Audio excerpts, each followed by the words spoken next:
আপনার সময়ের জন্য আপনি আমাদের সঙ্গে এসেছেন, সেজন্য আমাদের কৃতজ্ঞতা আপনি জানবেন। Advocate Fazlur Rahman BNP chairperson উপদেষ্টা হলেও বিশিষ্ট ছাত্রনেতা ছিলেন। অনেকেই তার ছাত্র নেতৃত্বের কথা এখনো স্মরণ করেন দল মত নির্বিশেষে। আমাদের সাথে আরও রয়েছেন বৈষম্য বিরোধী ছাত্র আন্দোলনের মুখ্য সংগঠক জনাব আব্দুল হান্নান মাসুদ। আব্দুল হান্নান মাসুদও এই সময়কার তরুণদের মধ্যে অন্যতম প্রধান স্বর, সুন্দর করে কথা বলেন এবং বৈষম্য বিরোধী ছাত্র আন্দোলনের মুখপাত্র হিসাবে যেহেতু তিনি মুখ্য সংগঠক, তিনিও আসলে প্রচুর টক শোতে যান, কথা বলেন। জনাব মাসুদ, আপনাকেও আমাদের অনুষ্ঠানে স্বাগত জানাই এবং কৃতজ্ঞতা, আপনি আমাদের সময় দিয়েছেন। আমি প্রথমে একটু জনাব ফজলুর রহমান আপনার কাছে যেতে চাই। ফজলুর ভাই, আপনি আমি সরাসরি বলি, আপনি এখানে আসবেন এই ঘোষণার পোস্টে দর্শকদের মধ্যে অনেকে মন্তব্য করেছেন যে আপনি আওয়ামী লীগের এজেন্ট। কেউ বলছেন আপনি বিএনপিকে আওয়ামীকরণ করতে চাইছেন। আমাদের প্রশ্ন, আপনি যেভাবে বক্তব্য রাখছেন সম্প্রতি, এই বক্তব্য কি আপনার দল আপনাকে সমর্থন করছে কিনা বা আপনার দলের পক্ষ থেকে কেউ কোনো কিছু বলছে কিনা? অনেক সময় মনে হচ্ছে যে আপনি আওয়ামী লীগের ভয়েসে বা কণ্ঠে কথা বলছেন বা আওয়ামী লীগের সুরে সুর মিলিয়ে কথা বলছেন। ফজলু ভাই, আপনি যদি আমাদের একটু বলতেন। আপনাকে অসংখ্য ধন্যবাদ। আমাকে যারা শুনছেন দেশে বিদেশে, সবাইকে আমার সালাম জানাচ্ছি। আসসালামু আলাইকুম। আমার সন্তান তুল্য আব্দুল হান্নান মাসুদ, আমি ওকে দেখি বিভিন্ন টক শোতে, খুব ভালো কথা বলে। আমি তাকে আমি আমার পরম স্নেহ এবং আদর জানাচ্ছি এবং তার সফলতা কামনা করছি। আপনি যে প্রশ্নটা করেছেন, 1 নম্বর হলো, আমি আওয়ামী লীগের সুরে কথা বলি, আমার দলকে আওয়ামীকরণ করার চেষ্টা করছি। এত বড় মানুষ যে আমার কথায় বিএনপি আওয়ামী লীগের আওয়ামীপন্থী হয়ে যাবে, তাহলে তো আমার মতো এত বড় মানুষ আর এই দেশে নাই। আসলে আমি যদি আমার দলের বিরুদ্ধে কথা বলতাম, তাহলে তো আমার দল তো একদিন আমাকে জিজ্ঞাসা করতো। আপনারা কি কোনো পত্রিকায় বা কোনো টকশোতে বা কোনো ইউটিউবে দেখেছেন যে আমার দল আমাকে জিজ্ঞাসা করেছে যে আপনি কেন এই রকম কথা বলেন? কারণ আমি জানি আমার এই দলটি, বিএনপি, একটা লিবারেল ডেমোক্রেটিক ফ্রন্ট বা প্ল্যাটফর্ম, পার্টিও বলে অনেকে, লিবারেল ডেমোক্রেটিক। এই দলটি গড়ে উঠেছে একজন নেতার নামে, বা একজন নেতা যার নাম শহীদ প্রেসিডেন্ট জিয়াউর রহমান। উনি দলটি প্রথমে উদ্যোগ নিয়ে গঠন করেছিলেন। তখন আমি ওই দলে ছিলাম না, এটা না থাকাটা কোনো অপরাধ না। আমি তখন ছাত্রলীগের প্রেসিডেন্ট ছিলাম বা ছাত্রলীগ করতাম বা আওয়ামী লীগ পন্থী বা বঙ্গবন্ধু, সেটা ভিন্ন ব্যাপার। কিন্তু আমি আওয়ামী লীগ ছেড়ে যখন আমি বিএনপিতে গেলাম, সবকিছু জেনে শুনেই বিএনপি আমাকে ওখানে নিয়েছে। এবং বিএনপিতে যখন 2018 সনে আমাদের নেত্রী, দেশ নেত্রী বেগম খালেদা জিয়া জেলে চলে যাবেন 8ই ফেব্রুয়ারি 2018 সন, এর 5 দিন আগে 3রা ফেব্রুয়ারি লা মেরিডিয়ানে একটা মিটিং হয়েছিল উত্তরায়। ওখানে বাংলাদেশে শুধু আমাদের নেত্রী, দেশ নেত্রী বেগম খালেদা জিয়া সবাইকে বলেছে, আমি শুধু আজকে একজনের বক্তব্য শুনবো, ফখরুল ইসলাম আলমগীর, তুমি অ্যাডভোকেট ফজলুর রহমানের নাম ঘোষণা করো। কাজে যিনি সব আমার মাথার উপরের সমস্ত স্থায়ী কমিটির নেতাকে রেখে শুধু ফজলুর রহমানের বক্তৃতা শুনতে চায়, আমার কথায় দলের ক্ষতি হবে এবং দল আমার কাছে জানতে চাবে আমি কি বলেন। না, এটা দর্শকদের কথা। আমাদের মনে হয় যে এই আমি ওই দর্শকদেরকে চিনি।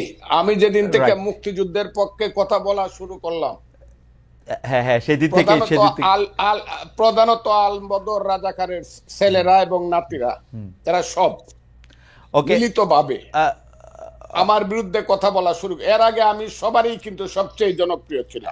আচ্ছা, এই দেশে যে 5ই আগস্টের আন্দোলন হয়েছে, আমি চ্যালেঞ্জ করলাম, মাসুদ স্বীকার করে, আমার সন্তান তুল্য স্বীকার করবে জানি না, দেশের ভিতরে আমি হাসিনা সরকারের বিরুদ্ধে যা করেছি এবং বলেছি, কোনো বাপকা বেটার সেই বুকের পাটানায় প্রত্যেক মুহূর্তে মৃত্যু চিন্তা করে সব কথাগুলো আমি বলেছি। ঠিক আছে ফজলু ভাই, এত কথা এটা হচ্ছে ফজলু ভাই, আমি শুধু দুই তিনটা জিনিস একটু খালি ক্লিয়ার হওয়ার জন্য।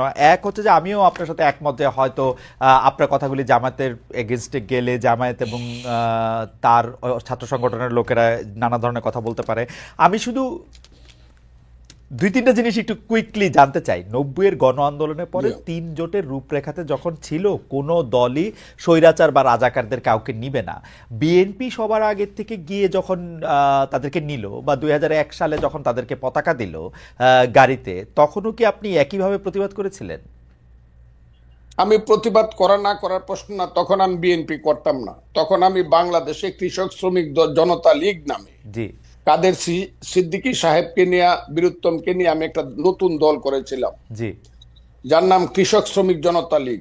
এবং 2001 সনে আমি গামছা মার্কার নমিনেশন নিয়ে, গামছা মার্কা নিয়ে ইলেকশন করিয়া আব্দুল হামিদের সাথে কন্টেস্ট করিয়া, অনেকে বলে পাশ করছিল, গণায় আমি ফেল করছিলাম, আচ্ছা, তাদের গণায়। ওকে, আমার কথাটা বুঝেন, হ্যাঁ, আমার ওইটা আপনি দেখে নেন আমার সাথে গামছা মার্কা এবং নৌকা মার্কা ভোটের ডিফারেন্স কত ছিল। যা হোক, আমি সেটা বলতে চাই না। হ্যাঁ, কাজে আমার তখন প্রতিবাদ করা না করা, আমি তখন আরেকটি রাজনৈতিক দল করতাম।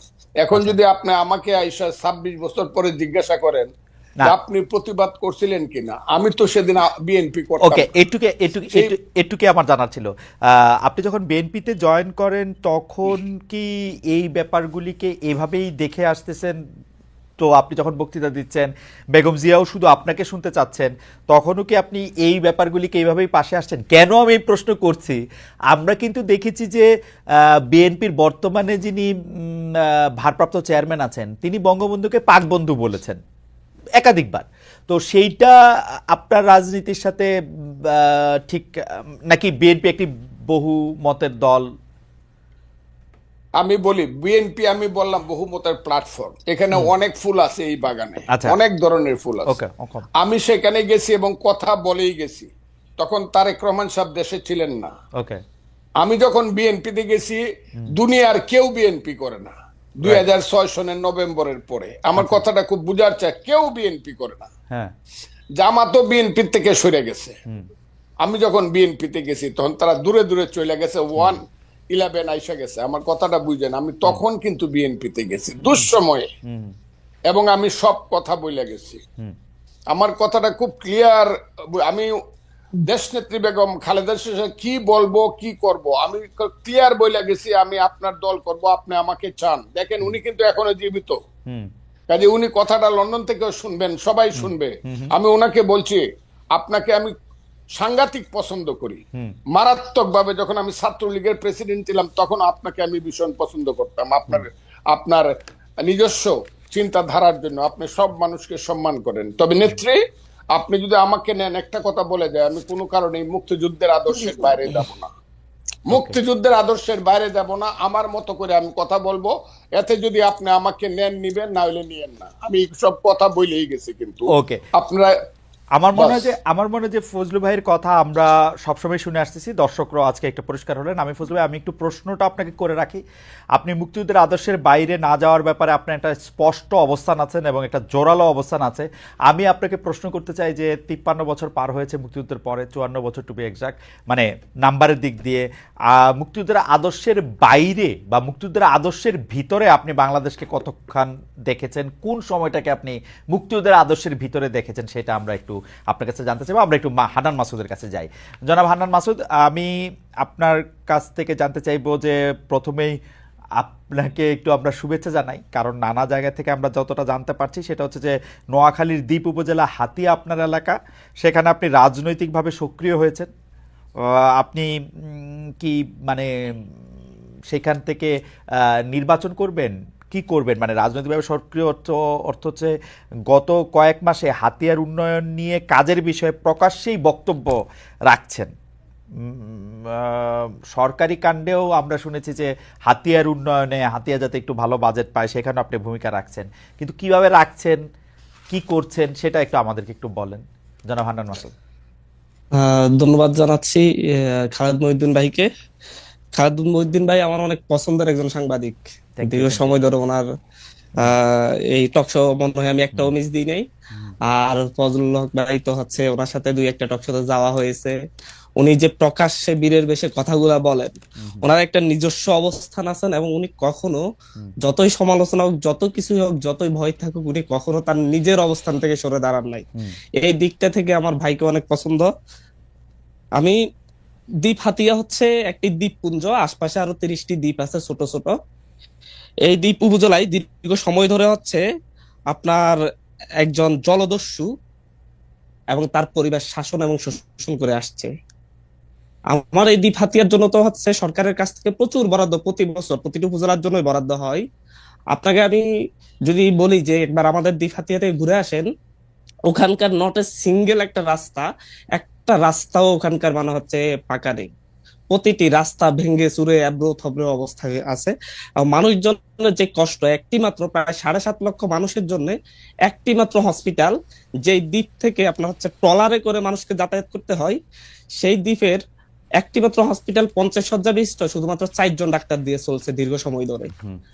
একই সাথে হচ্ছে ওই জায়গায় মানুষজন যে কতটা অবহেলিত, কতটা লাঞ্ছিত, আপনারা হয়তো কয়েকটা নিউজ দেখেছেন যে হচ্ছে সমুদ্র ভাড়া দেওয়া হয়। ওখানকার মানুষের প্রধান পেশা হচ্ছে জেলে, মানে হচ্ছে মাছ ধরা।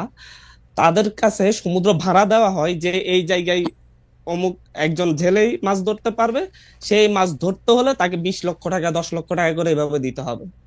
এর আগে এই কাজটা করতে হচ্ছে সেই জলদস্যু, উনি এটা চালু করে যারা এসেছেন। মাসুদ যদি একটু অনুমতি দেন, মানে যে আপনি ধরেন যে বাংলাদেশের সব জায়গায় এরকমটা তো চলেই আসছে, সেটা আমি বাদ দেই, আমি আসলে জানতে চাই যে উম, এই সরকারি কাণ্ডে হাতিয়ার উন্নয়নে আপনি কিভাবে ভূমিকা রাখছেন, মানে আপনার এটা ফজলু ভাই আরো আমি ভালো বলতো, আপনার লুকাস স্ট্যান্ডাইটা কি, মানে আপনি ওই না না না, এলাকার আমি একজন মানুষ অবশ্যই না আমি কি? অবশ্যই বলি, হুম, আমি হচ্ছি দ্বীপ উপজেলা, হাতিয়া উপজেলার একজন মানুষ, হুম, হাতিয়ার একজন নাগরিক, এবং হচ্ছে ওখান থেকে আমি উঠে আসা, মানে ন্যাশনালি একটু পরিচিতি পাওয়া একজন মানুষ।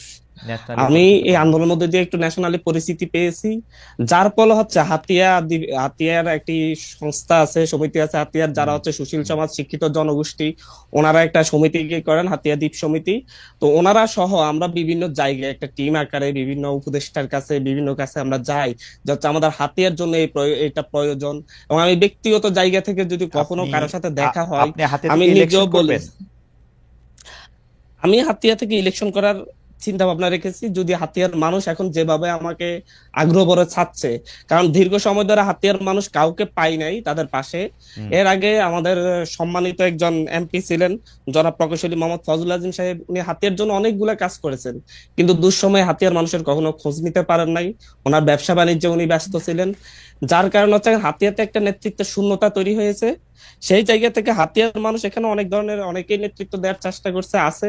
যদি হাতিয়ার মানুষ চাই, আমি সেই ক্ষেত্রে নির্বাচনে যাওয়ার জন্য প্রস্তুতি নিচ্ছি। আহ, তবে তার আগে হুম, আমরা অন্তত হাতিয়ার মানুষের যে দুর্দশাটা, আমার যে ন্যাশনাল পরিস্থিতি হয়েছে, হুম। যে জাতীয় পরিস্থিতিটা আছে, এটাকে কাজে লাগিয়ে আমি চাই যে আচ্ছা, হচ্ছে নির্বাচন হবে পরের বিষয়, তার আগে আমি যেন হচ্ছে হাতিয়ার মানুষের স্বাস্থ্য সেবা, যাতায়াতের যে অবস্থা, এগুলার একটা জা- পরিবর্তন আনতে চাচ্ছি। জাতীয় পরিচিতি নিয়ে আপনাকে একটু আপনার নজরে নিশ্চয়ই এসেছে, আমি একটু আপনার নজরে আনি, যে অনুসন্ধানী সাংবাদিক জনাব জুলকারনাইন সায়েদ তার ফেসবুক পোস্টে লিখেছেন, নিজের এলাকা হাতিয়ায় এমন আচরণ করছে, আপনার কথা, যে যেন শেখ হাসিনা সরকারকে সে একাই পতন ঘটিয়েছে।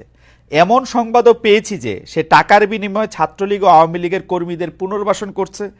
খুবই বিশ্বাসযোগ্য কিছু মানুষ, আমি তার কোটেশনের মধ্যে রাখছি, আমাকে জানিয়েছেন সরকারি টেন্ডার পাইয়ে দিয়ে সে বিপুল পরিমাণ টাকা বানাচ্ছে।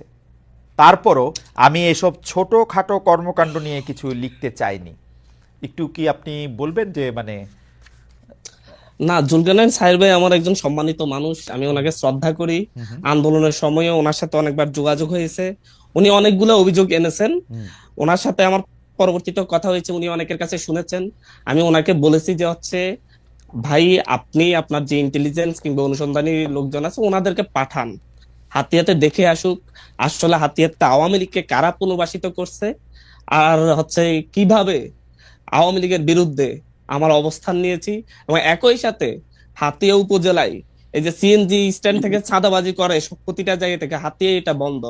ঘাট কেন্দ্রিক চাঁদাবাজি সেটা হাতিয়াতে বন্ধ শুধুমাত্র আমার এই শক্ত স্ট্যান্ডের কারণে সম্ভব হয়েছে। না হয় বাংলাদেশের প্রতিটি জায়গায় যে পরিমাণ চাঁদাবাজি হচ্ছে আওয়ামী লীগ যাওয়ার পরে অন্য দল, আপনি সেটা হাতিয়াতে চলমান না না, থাকতো। মাসুদ ভাই, এবং এই ক্ষেত্রে মাসুদ ভাই, যদি হচ্ছে মাসুদ ভাই, প্রতিবাদ করার মতো কেউ থাকলে, ভাই আমি একটু শেষ করি, জি শেষ করেন। প্রতিবাদ করার মতো কেউ না থাকলে তাহলে এটা খুব ভালোভাবে চলতে থাকে। তো হচ্ছে প্রতিবাদের ভাষা একটু রূঢ় হয়, যেহেতু আমি প্রতিবাদ করছি সেহেতু অনেকের কাছে এটা মনে হতে পারে যে হচ্ছে যে ও একটু রূঢ় ভাষায় কথা বলছে, ও একটু হচ্ছে নিজেকে বেশি জনাব হান্নান জাহির করতে মাসুদ, চাচ্ছে। জনাব হান্নান তবে মাসুদ, আমি আমি বুঝতে পেরেছি। মানুষজনকে আমার প্রশ্নটা শুনেন। আপনি তো হাতিয়ার নাগরিক বা হাতিয়ার সন্তান আগেও ছিলেন, পরেও আছেন, মানে 5 আগস্টের আগেও ছিলেন, 5 আগস্টের পরেও আছেন। সেই সময় যে কাজগুলি চলতেছিল, ধরেন চাঁদাবাজি চলতেছিল, সেগুলি তো আপনি তখন বন্ধ করতে পারেন নাই বা চান নাই, নাকি না চেয়েছিলেন? না, আমরা বলুন তো। তখনও চেয়েছি কিন্তু আমাদের সেই ধরনের স্ট্যান্ডটা নিতে পারি নাই। আচ্ছা, কারণ হচ্ছে এখন আমাদের যে নিতে পজিশন পারতেছেন এর অত্যন্ত কারণ দুর্বল কি? ছিল। এখন নিতে এর পারতেছেন এর কারণ কারণ কি? হচ্ছে ন্যাশনাল পরিস্থিতির কারণে এই যে আমাদের বিভিন্ন বিশ্ববিদ্যালয়ের বিশ্ববিদ্যালয়ের আমাদের যেই পাবলিক বিশ্ববিদ্যালয়ের যে শিক্ষার্থীরা আছে হ্যাঁ, তারা আমাকে পুরোপুরি সাপোর্ট দিচ্ছে, এবং হচ্ছে তারা বিভিন্ন যে সামাজিক সংগঠনগুলো আছে তারা আমাদের সাথে এসে একসাথে দাঁড়াচ্ছে। ওকে। কারণ তারা এখন সাহস পাচ্ছে যে হচ্ছে কেউ একজন অন্তত হচ্ছে আমাদের সামনে থেকে নেতৃত্ব দিয়ে প্রতিবাদ করার লোক আছে। আগে আগে আগে আগে এই সমর্থনটা আপনি পান নাই, তাই তো? জি জি জি, অবশ্যই। এর আগে আপনি একটা জিনিস লক্ষ্য করবেন, আহ, আমাদের উপজেলাতে আমি বলবো, মানে হচ্ছে আমাদের এই হাতিয়া উপজেলাতে আমি কয়েকটা বিষয়ে প্রতিবাদ করতে গিয়ে এর আগে লাঞ্ছিত হয়েছি, ঘাট কেন্দ্রিক প্রতিবাদ করতে গিয়ে লাঞ্ছিত হয়েছি। ওকে। মানে এমনকি স্টুডেন্ট অবস্থায় আমি প্রতিটি ক্ষেত্রে প্রতিবাদ করতাম আচ্ছা আচ্ছা আমার আচ্ছা। জায়গা থেকে। এখন এখন এখন এমনকি আচ্ছা, এখন এক পর্যায়ে আমার জীবন হুমকির মুখে পড়ার কারণে আমার বাবা বলছিল তুমি আপাতত বাড়িতে আইসো না, তোমাকে বিপদে ফেলতে হবে। ওকে, পরিষ্কার। বিভি- আমি একটু আমি জনাব হান্নান মাসুদ, একটু এই পর্যায়ে একটু শেষ কথা বলি। সরকার, আপনি যখন এইসব প্রতিবাদ করতে যান, চাঁদাবাজি বন্ধ করতে যান, তখন সরকারি লোকজন আপনার সঙ্গে থাকে, পুলিশ, অ্যাডমিনিস্ট্রেশনের লোকজন? দেখেন হচ্ছে যদি আমি একটা জিনিস একটা জায়গায় খুব স্পষ্ট করে বলছি, যখন আপনি ভালো কোনো কাজ করতে যাবেন তখন যদি হচ্ছে প্রশাসনকে যদি বুঝাতে পারেন যে এটা আসলে ভালো কাজ, হুম, তারা আসলে সেই ক্ষেত্রে তাদের নৈতিক জায়গা থেকে অনেক ক্ষেত্রে সমর্থন দেয়। হুম, একটা উদাহরণ বলতে চাই এখানে, দীর্ঘ সময় ধরে গত 16 বছর ধরে আমাদের নদী ভাঙ্গনজনিত কারণে যারা তাদের ঘর বাড়ি হারিয়েছে তাদের জন্য সরকারিভাবে ভূমি বন্দোবস্ত দেওয়া হয় বিভিন্ন দাগ কেন্দ্রিক হুম, বিভিন্ন এরিয়া ভিত্তিক। সেই ভূমি এটা বিএনপি আমলে মানে এর আগে জনাব ফজলুল আজিম সাহেব এমপি ছিলেন, ওনার আমলে বন্দোবস্ত হয়েছে। কিন্তু হচ্ছে এটা আওয়ামী লীগ বিএনপি দুইটা ভাগাভাগি করে সাধারণ মানুষগুলাকে কিন্তু হচ্ছে এই ভূমিগুলো বুঝিয়ে দেয় নাই। কিন্তু গভর্নমেন্টের জায়গায় এই বিষয়টা ছিল যে হচ্ছে গভর্নমেন্ট কিন্তু হচ্ছে যখন বুঝিয়ে দেয় হিসাব করে যে এই জায়গায় আছে ধরে নিয়েই বুঝিয়ে দেয়। কিন্তু আমাদের এই জায়গায় 16 বছর যাবত কাউকে সেই জায়গায় যেতে দেওয়া হয় নাই। রাইট। যখন এই বিষয়টা নিয়ে আমি হাসান আরিফ স্যারের সাথে একদিন কথা বলেছিলাম, তার যে মানে স্যার হচ্ছে এই জায়গায় হচ্ছে না, মানুষ আমরা লাঞ্ছিত একটু হচ্ছে, আমরা একটু এবং হচ্ছে প্রশাসন খুব সাহসী ভূমিকা রেখে রাইট তারা এই জায়গায় হেল্প করে রাইট মানুষজনকে জমিগুলো বুঝিয়ে দিচ্ছে। রাইট। জনাব হান্নান মাসুদ, আপনার কখনো এটি খুব সন্দেহ হয় নাই যে এখন যেহেতু প্রশাসনে বা সরকারে আপনার বন্ধু বান্ধবেরা আছেন, সেই তো আপনার জন্য কাজটা সহজ হচ্ছে? না, আমি সেটা মনে করছি না। আমি মনে করছি প্রশাসনে যেহেতু এখন প্রশাসনে এবং সরকারে যেহেতু এখন আওয়ামী ফ্যাসিস্টের দোসরগুলা নেই, সেহেতু হচ্ছে এখন যেহেতু দেশপ্রেমিক অধিকাংশ দেশপ্রেমিক মানুষ আছে, সেই ক্ষেত্রে দেশের যে কোনো ভালো কাজের জন্য তারা সহযোগিতা করছে এই এবং আমাদের জন্য এটা ধরেন ভালো হচ্ছে, সহজ হচ্ছে। ধরেন এখন বিএনপি ক্ষমতায় থাকলেও আপনারা প্রশাসনকে এরকম বুঝাতে পারতেন, এরকম মনে করতেন? আমি একটা জিনিস মনে করি, বিএনপি ক্ষমতায় থাকলেও যদি আমাদের সাবেক এমপি ফজলুল আজিম সাহেব উনি যদি এমপি হতেন, উনি নিজে এগুলো অনেকগুলো উনি নিজেও সমাধান করতে পারতেন। ওকে, কারণ উনি অত্যন্ত মানুষকে ভালোবেসে অনেকগুলো কাজ করে আচ্ছা, গিয়েছেন। ফ্যান্টাস্টিক, এটা আমরা ওনাকে এখনো এই জন্য শ্রদ্ধা করি। ফ্যান্টাস্টিক। মাসুদ ভাই, আপনাকে ধন্যবাদ। আমি একটু আবার জনাব ফজলুর রহমান ভাইয়ের কাছে আসি। ফজলুর ভাই, আমি আপনাকে আপনার প্রায় সব অনুষ্ঠান দেখি, গত 2, 3, 4 বছর ধরে আপনার কথাবার্তা আমি শুনি। আহ, উম, আপনার কাছে কি কখনো মনে হয় ফজলুর ভাই, এই সরকার ক্ষমতা আসার পরে আপনি ওদের উপরে একটু বেশি ক্রিটিক্যাল? কারণ আপনি যে কথাগুলি, মানে আমি যে কথাগুলির জায়গায় এটা আসতেছিলাম, যে স্বাধীনতার আপনি প্রায়ই বলেন একজন মুক্তিযোদ্ধা হিসাবে আপনার এই দিন দেখতে হবে, এটা আপনার কোনোদিন ভাবতে হয় না। একজন মুক্তিযোদ্ধা হিসেবে আওয়ামী লীগের 15 বছর আপনি কেমনে দেখলেন ফজলুর ভাই? আপনি সংবিধানের মূলনীতির কথা বলেন, আওয়ামী লীগ সংবিধানের কুল মূলনীতিটা মানছে, এই গণতন্ত্র, সমাজতন্ত্র, ধর্মনিরপেক্ষতা, জাতীয়তাবাদ। কোন সংবিধান দেখা বাংলাদেশটা পরিচালিত হয়েছে? ভোট হোক যাই হোক, কিন্তু যদি আপনি তুলনামূলক জায়গা থেকেও বলেন, আপনি বিএনপির জায়গা থেকেও আপনি আপনার আমি প্রশ্ন করতে পারি যে বিএনপির আমলে কোন বাংলাদেশের কোন সাংবিধানিক মূলনীতি রক্ষা করা হয়েছে, বিচার বিভাগীয় হত্যা কোনটা বন্ধ হয়েছে? কিন্তু এই সরকারের সময় এসে আপনি এত বেশি হতাশ কেন হয়ে পড়লেন ফজলু ভাই? আপনাকে অসংখ্য ধন্যবাদ। আমি আমার সেই ভাইয়ের কথা, মাসুদের কথা শুনছিলাম। জীবনে কোনোদিন হতাশ হই নাই। এই বাংলাটা আমার ব্যাপারে ব্যবহার করবেন না, আমি কোনো হতাশ মানুষ না। আমি আপনাকে অনুরোধ করব এই বাংলাটা কেউ যাতে আমার ব্যাপারে ব্যবহার না করে। ওকে ওকে, পয়েন্ট এক। দুই নম্বর হলো, আমি এই সরকারের বিরুদ্ধে ক্রিটিক্যাল। এই সরকার যারা আনছে, আমি এখনো চ্যালেঞ্জ করছি। গত 10 বছর, আমি 15 বছর আওয়ামী লীগ সরকারের বিরুদ্ধে আমি যা করছি, আমি যা বলছি, আমার নামে যে রাষ্ট্রদ্রোহ মামলা হয়েছে, আমাকে যে আমেরিকাতে নির্বাসনে রাখা হয়েছে, আমাকে যে জেলে রাখা হয়েছে, এই আমি 10 বছর বাড়িতে যাইতে পারি নাই, মা বাবার কবর জিয়ারত করতে পারি নাই হাসিনা সরকারের সমালোচনা করার কারণে। আমি যতবার হাসিনা সরকারকে ফ্যাসিস্ট বলছি, ফ্যাসিস্ট বা যে শব্দটা, এটি আমি প্রথম এস্টাবলিশ করছি সবার আগে। আমি একটা কথা সবসময় বলি, what Bengal things today, rest of India things tomorrow. Gokhale নামে একজন মহান ব্যক্তি এই কথাটা বলেছিলেন। আমি একটা বলতে চাই, আমি ওই দিন জনসভায় বলছি যে আমি যা বলি তার অনেক দিন পরে অনেকে সেই কথাটা বলে। এই সরকার ক্ষমতায় আসার পিছনে, ক্ষমতায় বলবো না, দায়িত্ব পাওয়ার আসার পিছনে আমারও অনেক বেশি প্রচেষ্টা আছে, জীবন মৃত্যুর খেলা আছে। আমার ছেলেগুলা রাত্র 3টার সময় বাইরে হয়ে গেছে, খুঁজে পাইনি, 5 দিন বাসায় আসে নাই। এগুলো আমরাও মাঠেও ছিলাম, বক্তব্য ছিলাম। ফ্রান্স বিপ্লব যে হয়েছে, বিপ্লবের কয়জন নেতার নাম আপনি বলতে পারবেন?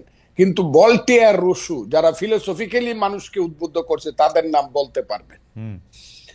এই দেশে যারা হাসিনার বিরুদ্ধে আদর্শগতভাবে মানুষকে উদ্বুদ্ধ করছে, আমি দাবি করি তার মধ্যে আমি শুধু একজন না, সবার মধ্যে আমি অন্যতম। আর বেশি বললাম না, বললে আবার নিজের ব্যাপারে বেশি ডুল পিটানো হয়।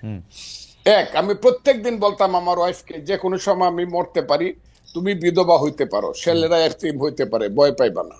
এইসব কথা আমি আপনাকে বলি। আওয়ামী লীগের বিরুদ্ধে আমি যে ফাইটটা, আওয়ামী লীগ মানে 15 বছর হাসিনার বিরুদ্ধে, 15 বছর না, 96 সন থেকে শেখ হাসিনার বিরুদ্ধে। আমার 3টা ইলেকশন শেখ হাসিনা লুট করে নিছে। আব্দুল হামিদ আমার সঙ্গে 2টা ইলেকশনে ফেল করছে, তারপর আমাকে ডিক্লেয়ার করে নাই। আমি স্বতন্ত্র ইলেকশনে 96 সনে আব্দুল হামিদের চেয়ে 5200 ভোট বেশি পাস করছিলাম। 96 এর ভোটটা গণলে এখনো প্রমাণিত হবে। কাজে আমি আওয়ামী লীগের প্রতি, আমি এখন বলতেছি যে আওয়ামী লীগের লিখতে 10 বছর সময় লাগবে। আপনি কি শুনছেন আমার এই বাক্যটা? কতদিন যাবত শুনছেন আপনি নিজে বলেন। আওয়ামী লীগের বলছি, আমি বলছি আওয়ামী লীগের হাইব্রিডরা। প্রথমত শেখ হাসিনা নিঃশর্ত শুধু ক্ষমা না, কি ক্ষমা চাইতে হবে যদি বাংলার মানুষ ক্ষমা না করে? আওয়ামী লীগের এই হাইব্রিড যারা কোনোদিন এই দেশে পলিটিক্স করতে পারবে না। এই কথাটা আমি বলছি, প্রতিদিন বলতেছি, এখনো বলছি। এখন আমি বলতেছি সরকারের বিরুদ্ধে আমি না, কিন্তু সরকারের কর্মকাণ্ডের বিরুদ্ধে। আমি ইউনূস সাহেব যেদিন হয়েছে, আমি ইউনূস সাহেব সম্পর্কে যা বলছি, মাসুদ কেন, আপনি কেন, বাংলাদেশের কেউ বলতে পারবে না আমি ইউনূস সাহেবকে কি বলছি? শোনেন না আমি কি বলছি? 100 বছরের মধ্যে এমন সুসন্তান বাংলায় জন্মগ্রহণ করে নাই। বাঙালি মুসলমানের মধ্যে তিনি সুসন্তান যিনি নোবেল প্রাইজ দেন। এগুলো আমি বলছি। আমি 8 তারিখে রাত্র 9:30 উনি যখন শপথ নেন বঙ্গভবনে, আমি সবচেয়ে জোরে হাততালি দিছি। আমার কথা ছিল, এই বুঝি বাংলাদেশের পূর্বাকাশে কিছুটা সূর্য উদিত হলো এবং এখন থেকে সঠিক পথে লাইনটা যাবে। কিন্তু আমি যেদিন থেকে বুঝতে পেরেছি এই সরকার কুটকৌশল করিয়া নন ইস্যুকে ইস্যু বানায়া, ফালতু বাজে কথা বইলা শুধু ক্ষমতাকে প্রলম্বিত করতে চায় বিনা নির্বাচনে, সেদিন থেকে টুকটাক কথা বলা শুরু করছে। টুকটাক আমার কথাটা বলে, আমি কিন্তু প্রথম বলছি ঠিক আছে 2 বছর নেন, এখন কিন্তু 2 বছর বলি না। আমি একটা নিঃশর্ত ভাবে বলছি 2 বছর নেন। আমার দল আমাকে যে তুমি 2 বছর কেন দিলা, আমি বলছি দিছি, ইউনূস সাহেবের মতো লোক 2 বছর দেশ চালা। কিন্তু যখন আমি বুঝতে পারছি এই যে মাসুদ বসে আছে, তারা আমাদের সন্তান, তারাই আগামী দিনে এই দেশে রাষ্ট্র চালাবে। আমি খুব দোয়া করব তারা যাতে যোগ্যতা সহকারে রাষ্ট্র চালায়। কিন্তু তাদের যে মূল নেতা বলা হইলো জাতিসংঘে গিয়া, তার নাম হলো বোধহয় মাহফুজ আলম, যাকে মাস্টার মাইন্ড হিসাবে ইউনূস সাহেব পরিচয় করে, এতে আমার কোনো আপত্তি নেই। কিন্তু ও প্রথম দিকে কিছু কাজ করলো আমার ওই সন্তানটি, এবং কিছু কথা বললো, যে কথাগুলোর সঙ্গে আমি সিরিয়া, ইরাক বা মধ্যপ্রাচ্যে কিছু আদর্শিক মিল পাই, আফগানিস্তানে। এই মিলগুলো আমাকে আহত করছে। কেন আহত করছে? তারা গত 6 মাসে 6 মিনিটের জন্য মুক্তিযুদ্ধ কথাটাই বলে নাই। তারা মুক্তিযুদ্ধ বলতে চাইছে 47-কে এবং 24-কে। 24-কে আমি মাথার উপরে ধারণ করি। আমি আবারও বললাম, মাথার উপরে 24-এর জন্য আমার অনেক হৃদয়ে কান্না আছে, সেটা আছে। কিন্তু 47 আর 24-কে, 71-কে যারা বাদ দেয়, 71 হলো মুক্তিযুদ্ধ। এই মুক্তিযুদ্ধের পেট ছিঁড়েই বাংলাদেশের জন্ম। মুক্তিযুদ্ধ হলো বাংলাদেশের মা। কথাটা আমি বলি কিনা বলেন আপনি? না, বলেন। মুক্তিযুদ্ধ না হইলে বাংলাদেশ হইতো না। যে মুক্তিযুদ্ধের পেট ছিঁড়ে বাংলাদেশ হলো, সেই বাংলাদেশের উপদেষ্টা হয়ে একজন তার মারে স্বীকার করতেছে না। মারে যে স্বীকার করতেছে না, সে তো সুসন্তান না। কিন্তু সেই কিন্তু কিন্তু কিন্তু ফুল ভাই, আপনি কি খেয়াল করেছেন যে এক সপ্তাহ কম আগে জনাব মাহফুজ আলম একটা ফেসবুকে স্ট্যাটাস দিয়েছেন, যেটা শিরোনাম হচ্ছে মুক্তিযুদ্ধ মানে বাংলাদেশ। আমি শুনেছি। তাইলে ওই পেজটা উনি এই বিতর্কটা উনি সৃষ্টি, তাইলে আমি যদি বলি অবশেষে অরিন্দম কহিলা বিষাদে, আপনি যেটাকে লিবিয়া, সিরিয়া, ইরাক দেখতেছেন, সেটা কি আপনার কাছে মনে হয় না এটা আপনার ইন্টারপ্রিটেশনে আপনি এরকম দেখতেছেন? আমার ইন্টারপ্রিটেশনে, তাদের কথায় আমি আপনাকে বলি, তাদের কথায় আমি এরকম দেখতেছি। কেন দেখতেছি? এখন আবার কালকে দেখলাম তারা যে নতুন দল করবে, এটার যে কথাবার্তাগুলো তারা বলছে, সব হলো লিবারেল ডেমোক্রেটিক পার্টির কথা। তা আপনি যদি সকালে একরকম কথা বলেন, দুপুরে একরকম বলেন, বিকালে একরকম বলেন, রাত্রে একরকম বলেন, তা আপনি একটা দেশকে কিভাবে পরিচালনা করবেন এবং কিভাবে একটা নতুন দল গঠন করিয়া? কিন্তু ফজলু ভাই, আপনি দেখতেছেন না, এরা তো একটা যুদ্ধের মধ্যে আছে। আসলে এই যুদ্ধ তো শেষ হয় নাই, এরা কিন্তু এখনো এই ভয় পাইতেছে। ফজলু ভাই, আপনার কিন্তু এই ভয় আপনি বহু আগে জয় করে আসছেন, যে এরা কিন্তু এই ভয় এখনো আছে যে আরেকটা আওয়ামী লীগ সরকার আসলে তাদের কি করবে। এরা যখন মাঠে কাজ করতে যাচ্ছে, আপনি জানেন বিভিন্ন রাজনৈতিক দলের নেতাদের কিন্তু ওদের নানাভাবে মোকাবেলা করতে হইতেছে। বাংলাদেশের রাজনীতির মাঠে তাকানো। আমার কথাটা শুনতে হবে আপনাকে। চেতনার দিকে যদি আপনার ঘাটতি থাকে, চেতনায় ঘাটতি। জি, রাজনীতিতে প্রথম আসে ফিলোসফি, ইডিওলজি। রাজনীতির প্রথম কাজ হলো ফিলোসফি, ইডিওলজি। তারপরে আসবে understanding, feelings, realisation, theory and practice. Right. আপনি যদি ফিলোসফিতে বারবার ওই লেখেন যে 52 থেকে 24, 71টা বাদ দিয়ে যদি আপনি 21, ওই যে এটা কি বলে, 21শে ফেব্রুয়ারি মাস করেন, আমার ভাইয়ের রক্তে রাঙ্গানো 21শে ফেব্রুয়ারি, আপনি 52 আর 24 করে ফেললেন, একাকারে পোস্টার করে ফেললেন, 71টা আপনি বাদ দিয়ে দিলেন। 71টা আপনাকে কি কামড়াইছে নাকি? যদি আপনি 71-এ না থাকেন, আমি ওদের সাথে থাকবো না। আর ছেলেরা যদি 71-এর সাথে থাকে, মুক্তিযুদ্ধের সাথে থাকে, বাংলাদেশের সাথে থাকে, যে ইয়েস বাংলাদেশ ঠিক আছে, 71 ঠিক আছে, তাদের যে নেতা, বাংলাদেশের নেতা শেরে বাংলা একে ফজলুল হক, হুসেন শহীদ সোহরাওয়ার্দী, মৌলানা আব্দুল হামিদ খান ভাসানী, শেখ মুজিবুর রহমান, আতাউল গনি উসমানী, সামরিক নেতা, I do hereby declare the independence of Bangladesh on behalf of our great leader Bangabandhu Sheikh Mujibur Rahman, সেই মেজর জিয়া, সেই খালেদ মোশাররফ, সেই 11টা সেক্টর মুক্তিযুদ্ধকে যদি তারা মানে, আমি কোন ক্ষমতার দ্বারে তো আপনি শুনছেন বুঝে, আমি বলছি আমাকে প্রধানমন্ত্রী দিল, আমি 10 দিনের সময় নিব যে আমার একটু চিন্তা করতে দেন, নিব কিনা। মন্ত্রী তো জীবনে কোনোদিন নিব, আমার এইগুলোর প্রতি কোনো খায়েশ নাই। তারা যদি এইটা মানে, ওই ছেলেরা দেশ চালাক তাদের নীতিগত ভাবে, কিন্তু মুক্তিযুদ্ধ না মানলে আমি যেই না মানবে তাদের বিরুদ্ধে থাকবো। ফজলু ভাই, আমি খালি ওদের ডিফেন্সে আমি বলতে চাই যে আজকে আমি দেখলাম যে সংস্কৃতি উপদেষ্টা ওই যে 71, 25 মানে 52 পরেই 52 পরে 24 এরকম 71 বাদ দিয়া কিনা, ওইখানে আমি দেখলাম যে পোস্টারের থিমের মধ্যে 71 আছে আসলে, কিন্তু যেটা সামনে কম আসছে, মানে এটা আছে 1 আর 2 হলো আমি 71 যার কম আছে, বাপের নামটা যার ছোট করে লেখে, সাসার নামটা বড় করে লেখে। সে সুসন্তান না। কিন্তু কিন্তু কিন্তু কিন্তু কিন্তু কিন্তু ফজলু ভাই, এইটা কি ঠিক না যে আমরা আসলে যে রাজনীতির মধ্যে ওদেরকে আমরা পাইলাম, এই 71টা কারো কাছেই আসলে ওরকম চেতনার জায়গায় ছিল না। তারা তো 71কে ব্যবহার করছে, এটা বিএনপি বলি আওয়ামী লীগ বলি, চূড়ান্ত ভাবে তো ব্যবহারই করছে। আওয়ামী লীগ তো বেচছে, আর ওরা বিএনপি করছে ব্যবহার ব্যবহার। করছে। আর আপনারা অপমান করছেন কেন জানেন? হ্যাঁ কারণ এই মাসুদের নেতা হ্যাঁ সার্জিস আলম, ও আমার সন্তান। এগুলো শুনলে পরে ভাই যে কই মরতে ইচ্ছা করে। হ্যাঁ। ও বলছে ইসলামিক ছাত্র শিবির ছিল এই আন্দোলনের ব্যানগার্ড। এই কথাটা ওরা আগে বললো না কেন? এই কথাটা খুব বলতো তারা।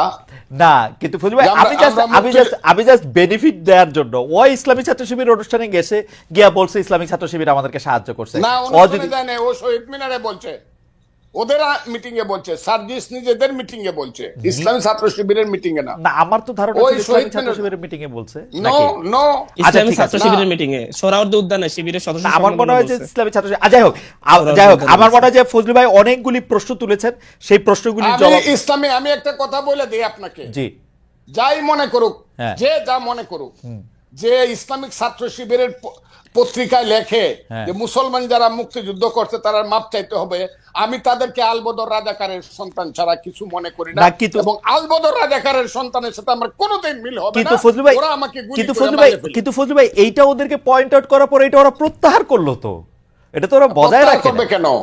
ওদের যে স্বভাবের পরিবর্তন হয় নাই, চরিত্রের পরিবর্তন হয় নাই, এরা যে 71 সনে রয়ে গেছে এটা প্রমাণ করলো। ওকে, আমি আমি, ফজলু ভাই অনেকগুলি প্রশ্ন অবতারণা করেছেন, আমি জনাব আব্দুল হান্নান মাসুদের কাছে ও কিছু বিষয় নিয়ে একটু জানতে চাইবো। তবে তার আগে দর্শকদের কাছে জানতে চাইছিলাম যে দর্শকদের কাছে আমরা একটা প্রশ্ন করেছিলাম যে ছাত্ররা দল গঠন করবে। সম্প্রতি বিদেশি সংবাদ মাধ্যমে জানিয়েছেন প্রধান উপদেষ্টা মোহাম্মদ ইউনূস, এতে অন্তর্বর্তী সরকারের নিরপেক্ষতা কমবে বলে মনে করেন কিনা? শতকরা 44% দর্শক মনে করেন যে হ্যাঁ এটা কমবে, আর নিরপেক্ষতা কমবে না মনে করেন শতকরা 56%। 63,000 দর্শকের মধ্যে ভোট দিয়েছে। ওইগুলা আমার কাছে এগুলা কোয়েন না তো। 77 বছর বয়স হয়েছে, কাইলো মরে যেতে পারে, আমার 90% বন্ধু মরে গেছে গা। ওইগুলা ওই যে আপনারা দেখান 56, 47, 77, হ্যাঁ। ওই ইলেকশন হলে হাসিনা 91%, এইগুলা রাখেন তো আপনারা। না আর না বিভ্রান্ত করেন দাদা, না সেটা জাতিকে। দাদা, এটা এই আর বিভ্রান্ত, আমি বললাম তো জি। ইউনূস সাহেব এই কথাটা বইলা, হ্যাঁ। উনি যে আমি কতদিন বলছি যে 10 জন প্রধানমন্ত্রীকে জোড়া দিয়ে যত লম্বা হয় তার চেয়ে বেশি লম্বা ইউনূস সাহেব। এই কথাটা কে বলছে বাংলাদেশে? এটা আমি বলছি। আমি সারা ফজলুর রহমান সারা নতুন কথা বাংলাদেশে বলার মানুষ খুব কম। না, কিন্তু এটা কি কত লম্বা মানুষ? এটা কি আপনি রিয়েলি মিন করেন যে 10 জন কোনটা? প্রধানমন্ত্রী জোড়া দিলে ডক্টর ইউনূস তার চেয়ে বড়? আমি মনে করি এই যে তৃতীয় বিশ্বের 10 জন প্রধানমন্ত্রী, আপনি তৃতীয় বিশ্বের যার 10 জন নাম প্রধানমন্ত্রী মানে এটা আমার কাছে মনে হয় যে এটা ওভার স্টেটমেন্ট। উনি একটা প্রাইজ জিতছেন, এটা ঠিক। উনি এই পৃথিবীতে না, অনেক পরিচিত না, একজন মানুষ, এটা ঠিক। কিন্তু উনাকে জনপ্রতিনিধি যে- না, ঠিক আছে, এটা আপনার মতামত। আপনি মনে করেন যে উনি আরে 10 আমার জনের মতামত, সমান। আমি আপনাকে বলি না, উনি বিশ্বে আমাদের হয়ে নাম করেছেন। আমি একটু অবার বলে ফেলতে পারি, কিন্তু হ্যাঁ। উনাকে আমি এই নিয়ে উনি কেন ছেলেরাই সব করছে এই একবার কইলেও শেষ হয়েছে, দুইবার কইলেও শেষ, প্রতিদিন কয় ছেলেরাই সব করবে। ওকে, আচ্ছা, আরে আল্লাহ। ঠিক আছে। না না, এইখানে ছেলেরা সব করেন, উনি বলছে ছাত্ররা দল গঠন করবে, এইটা আসলে তার উনি বলে নিরপেক্ষতা। এটা উনার আপনি তো প্রশ্নটা শুনেন নাই মনে হয় ফজলু ভাই। হারাইছে। ফজলু ভাই, উনি উনি প্রশ্নটা উনার নিরপেক্ষতা হারাইছে। হ্যাঁ, আমি বেশিরভাগ এটা বললাম এই কথা বলে। বেশিরভাগ লোক মানে 44% লোক 63,000-এর মধ্যে বলছে উনি নিরপেক্ষতা হারাইছে, এই কথা বললেন। এটা আপনি বলেন, আমি মনে করি শুভবুদ্ধি সম্পন্ন যারা চেতনা সম্পন্ন লোক বেশিরভাগই মনে করবে যে এই কথাটা ওনার ঠিক আচ্ছা, হয় ঠিক না। আছে, কেন বলবেন? ঠিক আছে। জনাব আব্দুল হান্নান মাসুদ স্পেসিফিকলি প্রশ্ন করেছেন, এবং এটি আসলে ফজলু ভাই অনেকদিন ধরে বলে আসছেন, যারা স্বাধীনতার চেতনার সাথে নাই, যারা 1971 সালকে অপমান করতে চায়, যারা বিভিন্ন জায়গায় বিভিন্ন বিষয় দেখতে চায়, তাদের সাথে উনি নাই। আপনার একটু কথা আমরা শুনতে চাই জনাব আব্দুল হান্নান মাসুদ। না, ফজলু ভাই অনেক সুন্দর কথা বলেন। মুক্তিযুদ্ধের যে আকাঙ্ক্ষা সেটাকে আমরাও ধারণ করি, লালন করি। তো ওনারা আমাদের বাবার বয়সী। আমি ভাইয়ের কথা যখন শুনছিলাম তখন আমি আমার জাতীয় আইডি কার্ডের কথা মনে পড়লো যে সেখানে আমার নামটা একটু মোটা অক্ষরে লেখা, আমার বাবা আর মায়ের নামটা একটু ছোট অক্ষরে লেখা। আর হচ্ছে যখন আমি একটু বড় হয়েছি, আমার বাবারা আমাকে নিয়ে, বাবা মা আমাকে নিয়ে গর্বই করে যে আমার ছেলে এটা হয়েছে, ছেলের পরিচয়টা দিতে বেশি পছন্দ করে। সুতরাং সেই ক্ষেত্রে আমি তো ভাবছিলাম যে ফজলু ভাইয়েরাও আমাদের সন্তানদের পরিচয় দিতে একটু গর্ববোধ করবে বেশি, যে হচ্ছে না ছেলেদের নামটা না একটু বড় সেটা ঠিক অক্ষরে আছে, লিখছে, আমরা সন্তানদের কারণ এখন গর্বই বোধ করি। আপনি তো একটু এখন কথা 71-এর জি। বিষয়টা হচ্ছে আমরা 71-কে নিয়ে সেই আমরা আমাদের 3রা আগস্ট, 4টা আগস্ট, 5ই আগস্ট যখন আমরা হচ্ছে আপনার চ্যানেল 24 আমরা বসেছিলাম, সেখানে আমরা বলেছি যে 47 হচ্ছে আমাদের আজাদি, 71 আমাদের মুক্তি, 24 আমাদের অস্তিত্ব। আমরা 47-এ ব্রিটিশদের থেকে আজাদি পেয়েছি, 71-এ এসে পাকিস্তানি শোষকদের কাছ থেকে মুক্তি পেয়েছি, 24-এ আমরা ভারতীয় যে আগ্রাসন সেটা থেকে নিজেদের অস্তিত্ব রক্ষা করেছি। জনাব মাসুদ, আমাদের জনাব কাছে মাসুদ একটু কোনোটা ছোট করে মূল্যহীন নয়। জি, জনাব মাসুদ ছোট করে একটু জানতে চাই, মূল্যহীন কোনোটাই নয় সেটা তো অবশ্যই, কিন্তু মানে আপনাদের কাছে তিনটাই একই রকম, তাই তো? না, আমাদের কাছে তিনটাকেই আমরা একই, হ্যাঁ আমরা তিনটাকে একই রকম মনে করি, তবে হচ্ছে তার 24 মধ্যে সবচেয়ে বেশি 71-এর ভালো, গুরুত্ব 24 অবশ্যই বেশি। না 71 এর না গুরুত্ব না না 24 না না, না। সেটা বলছি না। 71-এর গুরুত্ব সবচাইতে বেশি, কারণ ওকে, এখানে অনেক বেশি মানুষকে জীবন দিতে হয়েছে, দীর্ঘ একটি লড়াই হয়েছে যে কোনো কিছুর চাইতে। এর জন্য 71-কে আমরা অবশ্যই বেশি গুরুত্ব দিচ্ছি। ফজলু ভাইয়ের কয়েকটা বিষয়ে আমার কথা বলতে হচ্ছে আজকে। ফজলু ভাইয়ের মানে ফজলু ভাই যখন বলছিলেন যে হচ্ছে আল বদর, যারা ভাইয়ের সমালোচনা করে তারা রাজাকার আল বদরের সন্তান। তবে আমি এই কথাটাকে, ঠিক এই স্পেসিফিক কথাটাকে শেখ হাসিনার সাথে এবং হচ্ছে আওয়ামী লীগের সেই টোনের সাথে আমি একই রকম মিল পেয়েছি। একই কথা, একই ভাষায় আওয়ামী লীগের সমালোচনা করলে, মুক্তিযুদ্ধের সমালোচনা করলে, মানে আওয়ামী লীগের সমালোচনা করলে মুক্তিযুদ্ধের সমালোচনা হয়ে যায়, এবং হচ্ছে তারা রাজাকার আলবদরের সন্তান হয়ে যায়। না কিন্তু স্বাধীনতার 54 বছর পরে মাসুদ, আমি একটু কিন্তু মাসুদ ভাই একটা ছোট করে, ফজলু ভাই যে কথাগুলি বলেন মানে এটা শেখ হাসিনার ক্ষেত্রে খুবই সত্য। আমরা যখন শেখ হাসিনাকে বলতাম যে দুর্নীতি করতেছে, উনি বলতো রাজাকারের সন্তান। আমরা যখন বলতাম শেখ হাসিনা ইলেকশন ঠিক মতো দিতেছে না, উনি বলতো রাজাকারের সন্তান বা জামাত শিবির ট্যাগ দিত। ফজলু ভাইয়ের কোন কথাকে আপনি এরকম করে বলতে পারেন যে এই ফজলু ভাই এই দুর্নীতি করছে বা ইলেকশন আটকাইছে বা এটা না, করছে? না, না, ফজলু ভাই ফজলু ভাই, স্পেসিফিকলি আমি বাংলাদেশের স্বাধীনতার জায়গাটাকে একটা জায়গায় নিতে আমি চাচ্ছে। স্পেসিফিক্যালি বলছি হ্যাঁ, যে হচ্ছে উনি বলেছেন যে হচ্ছে যারা ওনাকে আওয়ামী লীগের এজেন্ট বলে, এটা তো সমালোচনা যে কেউ করতে পারে, এক একজনের মতামত এক এক ধরনের থাকতে পারে, আমি সেটা মনে করি না। আমি বাইকে দেশপ্রেমিক বাংলাদেশি মনে করি এবং খুবই ওনার ভূমিকাকে করি। কিন্তু উনি বলেছেন যারা ওনাকে এরকম মনে করে, তারা হচ্ছে এরকম কমেন্টস করে, যারা তারা হচ্ছে রাজাকার অ্যাবসলিউটলি, আল-বদরের কারণ সন্তান। তিনি তো আক্রমণ হচ্ছে- করতেছেন জামাত শিবির রাজাকারের এই আমি ব্যাপারটাকে। একটু কথা বলি, আমি উনি বলি তো আর বাংলাদেশের উন্নয়ন করতে- 2014 পর্যন্ত একই মঞ্চে জামাতের সাথেও ওনারা এবং ওনাদের স্থায়ী কমিটির নেতারা সবাই উঠে যখন কথা বলছিল, তখন ফজলু ভাইয়ের মুখে আমি এই কথা শুনতে চেয়েছিলাম। আজকে যখন বিভাজন চাই, আমরা 54 বছর পর আর বিভাজন চাই না। আমরা 24-এ দেখেছি ভারতীয় আগ্রাসনের বিরুদ্ধে যেভাবে ছাত্রদল আমাদের পাশে ছিল, সেভাবে ছাত্র শিবিরও ছিল, যেভাবে বিএনপি ছিল, সেভাবে জামাতও ছিল। আমরা বলছি আপনার রাজনীতি, সবাই রাজনীতি করুন, কিন্তু হচ্ছে এরকম একটা বিশাল জনগোষ্ঠীকে বাংলাদেশের পক্ষ বিপক্ষ করে দিয়ে আবার আওয়ামী লীগের মতো সেই বিভাজনের রাজনীতি না, আপনার বিভাজনের রাজনীতি না করা হইলো, কিন্তু আপনারা যে সুযোগ পাইলেই বলেন, এই আন্দোলনটা করছে শিবিররা, এই আন্দোলনটা করছে শিবিররা, পিছন দিক থেকে পরিচালনা করছে শিবির, জামায়াত ইসলামী আপনাদের পয়সা দিছে, বিএনপি করে নাই, বামরা করে নাই। কখনো বলি না, হ্যাঁ, আমরা এটা কখনো বলি না। আমরা কোত্থেকে শুনলাম এটা তুলে ভাই? ছাত্র দলের প্রোগ্রামে আমরা এটা করতে শুনলাম। শিবিরের প্রোগ্রামে গিয়েছে, সেটা আপনি বলতে পারবেন যে হচ্ছে খালেদ মহিউদ্দিন ভাই এটা কোথা থেকে শুনেছে, সেটা খালেদ মহিউদ্দিন ভাই শুনবে, আমি এরকম শুনি নাই। আমরা দেখেছি ছাত্র শিবিরের প্রোগ্রামে গিয়ে বলেছে ছাত্র শিবির আমাদের আন্দোলনে সহযোগিতা করেছে। ছাত্র দলের প্রোগ্রামে গিয়েও আমরা বলি ছাত্র দল আমাদেরকে সহযোগিতা করেছে। বিএনপি কে বলি যে হচ্ছে ওনারা আমাদের পাশে দাঁড়িয়েছে, তাই বলে কি পুরো আন্দোলন ওনাদেরকে ক্রেডিট তুলে দেওয়া হয়েছে? আপনি নিজের পক্ষে বললে তখন সেটা নিতে পারবেন, অন্য সহযোগিতা করছে সেটা বললে নিতে পারবেন না, এটা হতে পারে না। আমরা কর জুড়ে আমাদের অগ্রজদেরকে বলবো, আমাদের যারা হচ্ছে দীর্ঘ সময় ধরে সংগ্রাম করেছে তাদেরকে বলবো, আপনারা আগামীর বাংলাদেশে ডান বাম ধর্ম বর্ণ এবং হচ্ছে রাজনৈতিক দল বেঁধে জাতীয় স্বার্থের ক্ষেত্রে কোনো বাংলাদেশ বিরোধী কোনো ধরনের বড় একটা অবস্থান তৈরি করবে না, বিভাজন তৈরি করবে না। এই একটা বিভাজনের কারণেই, এরকম একটি বিভাজিত জাতিসত্তা তৈরি করেই আওয়ামী লীগ 16 বছর এদেশকে শাসন করেছে, শোষণ করেছে, এবং বাংলাদেশের মসনদে বসেই শেখ হাসিনা ভারতীয় সকল এজেন্ডা বাস্তবায়ন করেছে। যদি এই ধরনের বিভাজনের বিরুদ্ধে সকলে বুড়ো আঙ্গুল দেখাতো, তাহলে এটা সম্ভব হতো না। আমরা এর জন্য এই বিভাজনের বিরুদ্ধে আপনারা কি বিভাজনের বিরুদ্ধে অবস্থান নিয়েছেন? অবশ্যই আমরা বিভাজনের বিরুদ্ধে অবস্থান নিচ্ছি।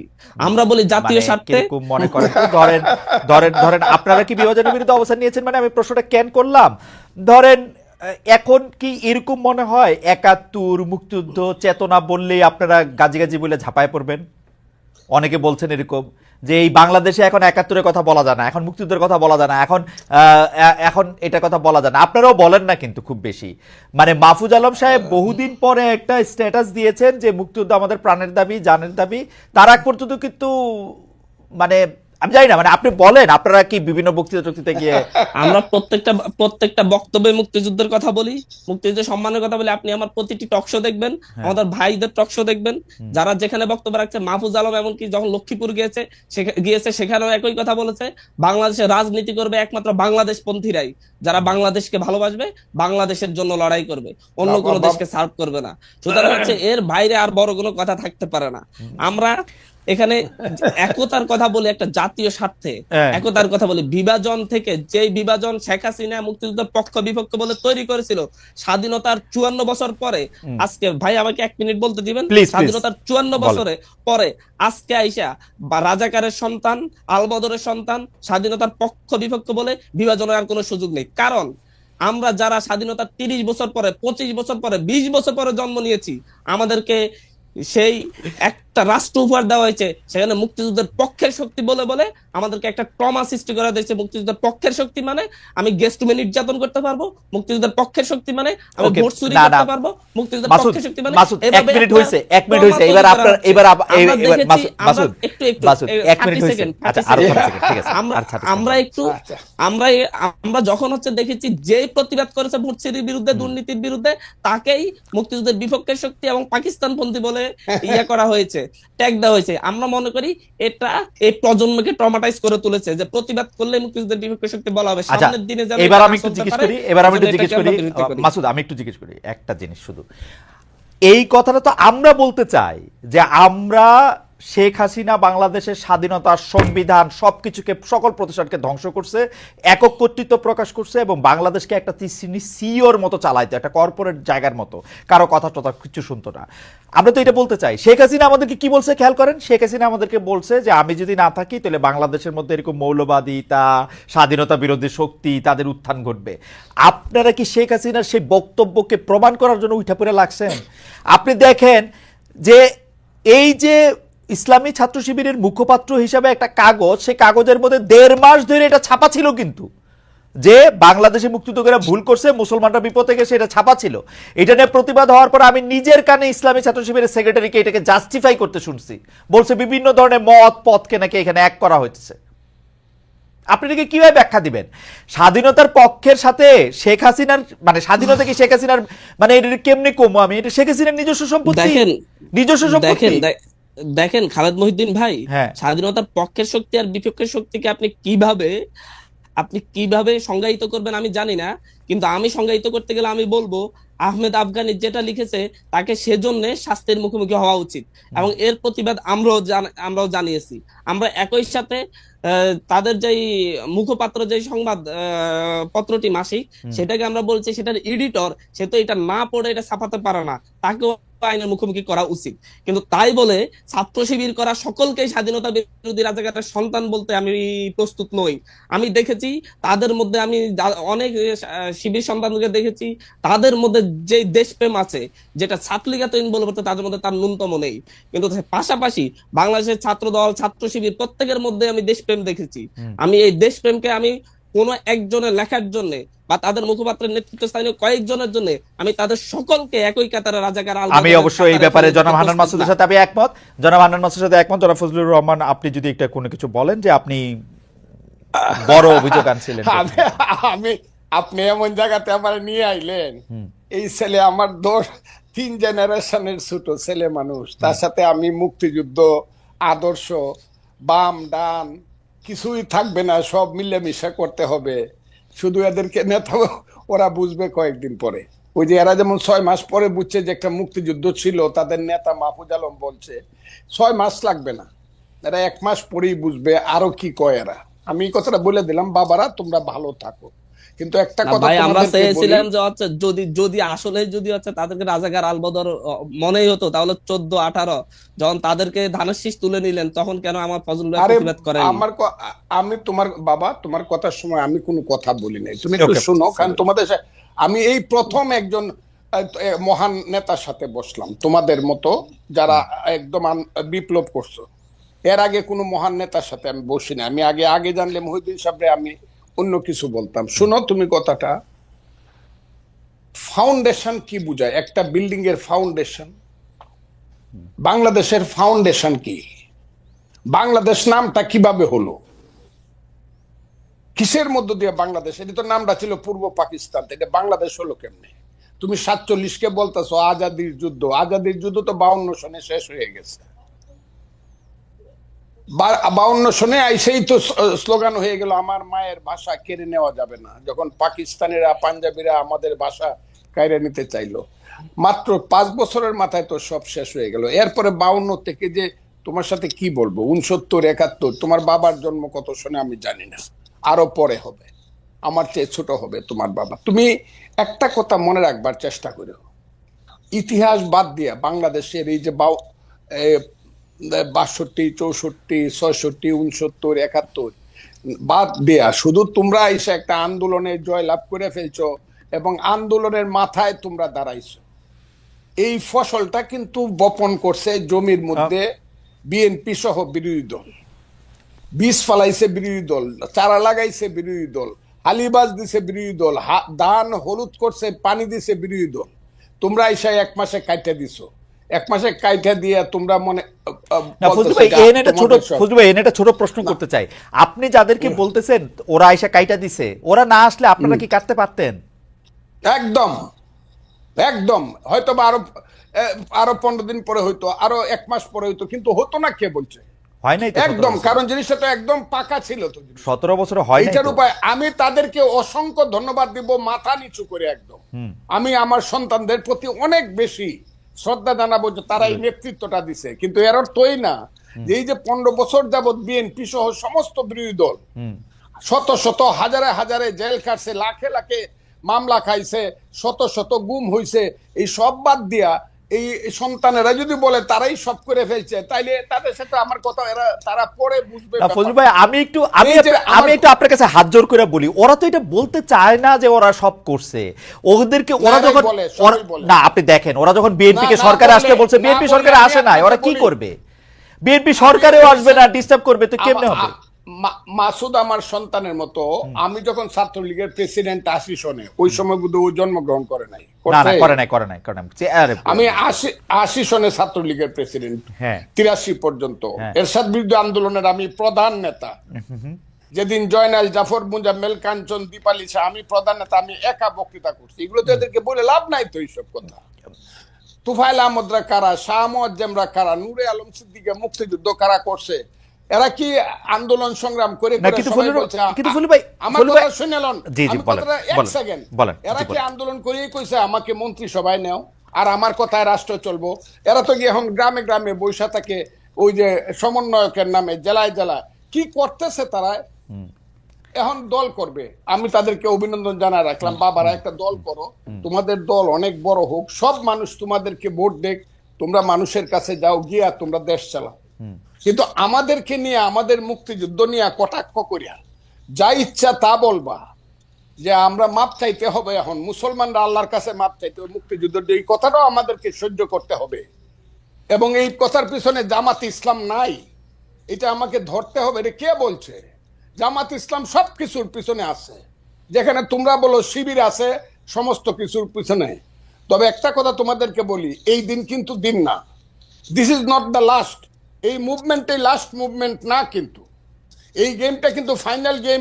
তোমরা যেটা বলতেছো may not be final game in the history, এটা সেমিফাইনাল, ফার্স্ট রাউন্ডও হইতে পারে।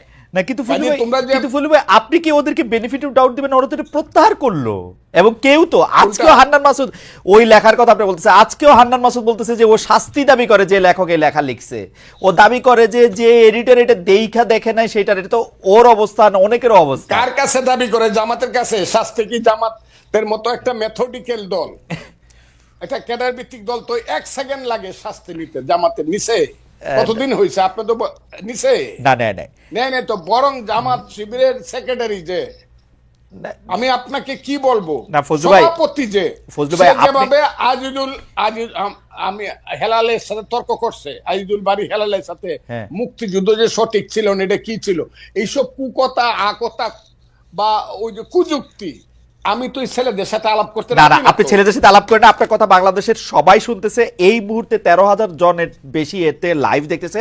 আপনি আমাকে একটা কথা বলেন, আপনি বাংলাদেশের একজন, মানে আমি কি বলবো, সবচেয়ে সাহসী মুক্তিযোদ্ধাদের একজন কমান্ডার, আমাদের যে 54 বছর পরে আইসা মুক্তিযুদ্ধের গুরুত্ব ওদেরকে বুঝাইতে হইতেছে, আপনি যাদেরকে 2 প্রজন্মের পরে, 3 প্রজন্মের পরে, আমারও 2 প্রজন্মের পরের যাদেরকে এটা বুঝাইতে হইতেছে, এর জন্য কি আমরা দায়ী না? আমরা মুক্তিযুদ্ধটাকে কোন জায়গায় নিয়ে গেছিলাম? আমরা সব জায়গায় দায়ী।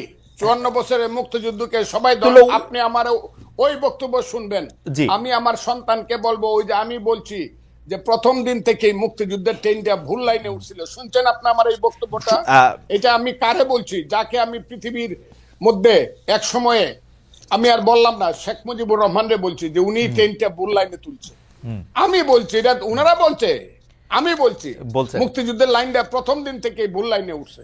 এটা যাওয়ার কথা ছিল চিটাগাং, কিন্তু এটা টঙ্গী গিয়ে, কিন্তু ফজলু ভাই আমার একটা আফসোস কি জানেন, যেই কথা আপনি ধরেন 1972, 73, 74 সালে আপনি বলতেছেন, 30 বছর 35 বছরের একটা দুর্দণ্ড প্রতাপশালী যুবক, সেই কথাই যখন আবার ওরা বলে, ওর কাছাকাছি কথা বললে আপনি এটা সহ্য করতে পারতেছেন না, এটার কারণটা কি? আসলে না, ওরা তো মুক্তিযুদ্ধটাকে মাকে অস্বীকার করে, মাকে যে অস্বীকার করে সে সন্তান না। আমি তো মাকে অস্বীকার করি না, আমি বলি আমার মাকে ভুল পথে নেওয়া হয়েছে, আমি বলি সেইটা। আমি তো মাকে অস্বীকার করি না, তো মা অস্বীকার করে, তাই দেখি। আমি মুক্তিযুদ্ধ তো অস্বীকার করি না, আমি বলি মুক্তিযুদ্ধের ট্রেনটাকে ভুল পথে চালানো, আমি বলি তো সেটা। শুধু ট্রেন ভুল পথে চালানো, মুক্তিযুদ্ধের নাম কইরা মানে শোষণ, জনতোষণ, মুক্তিযুদ্ধের নাম করে লাভ হয়েছে। ওই যে ছেলে এখন কথা বলতেছে, ইউনিভার্সিটিতে পড়ে বা অনেক সুন্দর সুন্দর কথা বলে, এরা কথা বলে মুক্তিযুদ্ধ না হইলে ভুল ত্রুটি যত কিছু 54 বছর বলেন, বাঙালির সন্তান কিন্তু